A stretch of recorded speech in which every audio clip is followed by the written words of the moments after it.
Just as SNAP benefits were reinstated for millions of Americans following the reopening of the federal government, millions are still set to lose food assistance within the next few years. Joining me now is Bellevue City Council member Claire Sumadiwirya. Claire, thank you so much for being here. Thank you. Thank you for having me. Absolutely. Yes. I want to talk about during the federal government shutdown, the loss of SNAP benefits. What did the city of Bellevue do to step up and help with food assistance in the city for those folks that had lost their SNAP benefits at that time?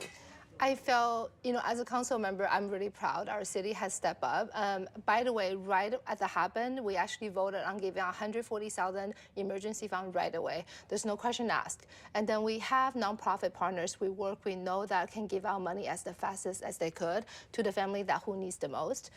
Something else we did is we also engaged all the small business to be part of it. And that is the power of togetherness. And then 2 or 3 weeks ago, we just passed our using our council contingency, which is money we actually was going to use for next year. We brought it up $600,000 that matched unrestricted focus on food insecurity, housing, financial support, and also legal support for immigrations and immigrants too.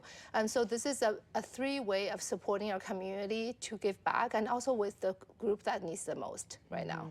And I think that people think that just because the government is reopened and SNAP benefits are back, there's still a fallout from what happened for thousands of people, especially in Bellevue. Yes, and then because we know that for the November, for the previous payment they didn't receive, these are family most likely have to borrow money from their credit card with high interest, could be any kind of financial support they need, right? So these are the, it's going to become bigger burden to able to support a family.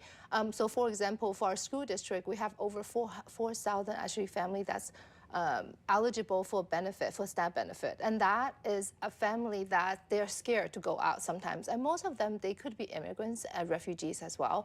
I have the honor working with mostly refugees who are back at the house in my small business, Belden Cafe on Main Street. And then what we see is because one thing and leads to many other things. We know that, in any of these challenges happening is not standing alone. They all intertwine together. So when you cannot feed your family, there's a chance you're going to have to be living on the street as well. How can people continue to help right now? There's a lot of things to do.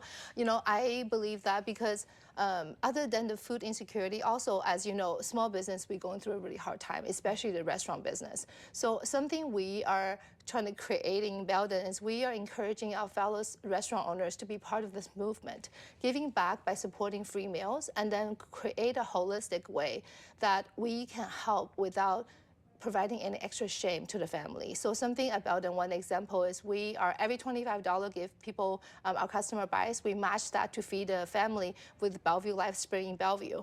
And then Bellevue Life Spring is a nonprofit partner. They, I think off the bat, their board approved $100,000 to help family. No question asked, and you just show up at the Impact Hub and then you pick it up. So this way, they are grabbing the need at the space they feel most comfortable with, because I don't believe that supporting help should create any kind of stigma that our kids and family who's in need have to be lining up anywhere and feel ashamed to ask for help, because it's so hard to ask for help already, and they have to feel safe and good to getting help so they can thrive at school and then with family lives.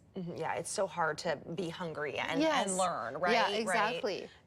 It does not work well. Yeah. But something else happened, just amazing, is Amazon just decided to match us, our city effort as well. So they are giving $85,000 to 3 different nonprofits to match food insecurity. And this is amazing because we know that the public and private sector partnership means everything, from our small business, mini ones like Belden, to big giant like Amazon, and the city in between. We can make such a big impact to help people. And that money is going specifically to food insecurity in Bellevue? Yeah, and then one of them, they are giving back to Renewal Food Bank, which is really, they focus also not wasting any food too. Yeah. And as we look ahead, we know that part of the mega bill that passed in July under the Trump administration, we've got reports that show that in the next couple of years, more people are going to lose their SNAP benefits. How do we prepare for that influx? As a city leader, how are you looking ahead thinking, okay, in the next couple of years, we're going to have more SNAP recipients losing their benefits in Washington state? How do we make sure everybody's fed? For us at the city level, we want to make sure that we are very frugal with our city level. So we are not spending extra money on the shining projects. And then we are focusing on the goodness of the community. That should be the core of how to taking care of people. I think there's a chance that we are raising 1% property tax in the future, but income for 1.5 million property is only $15. So which means that's going to the needs needs the most. And then for somebody who can, if you can spare $15 on a property tax, I think it's okay to help somebody and giving the fund, because our city manager and her team is being really amazing about spending really under the budget, making sure we always not spending extra money that's unnecessary. And that is really important for a school, a city, and then any kind of environment to work efficiently. So prepare for the rainy days. Right. And then we are actually exploring more opportunities. If it does happen, we will have more funds, and then we just have to be creative, and I think be bold about the way we help people, because these are neighbors and these are residents. So we have to be, and also we have to create opportunities to help our neighbors in different cities as well. So because we cannot do this alone. It takes everybody working together. We have to. We have to. Claire, thank you so much. Thank you.